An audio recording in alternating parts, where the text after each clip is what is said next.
औक्ष म्हणजे मोठी लढाई, मोठी लढाई. अन हत्याराचं फुलावानी घाव बिघाई, घाव बिघाई. औक्ष म्हणजे मोठी लढाई आणि हत्याराचं फुलावानी घाव बिघाई. गळ्यामध्ये पडल त्याच्या माळी जयाची, गळ्यामध्ये पडल त्याच्या माळी जयाची.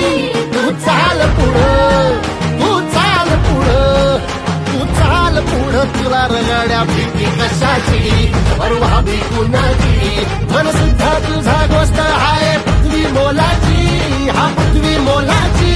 मन सुद्धा तुझा गोष्ट आहे पृथ्वी मोलाची. तू चाल पुढं, तुला रगड्या भीती कशाची, परवा भी कुणाची.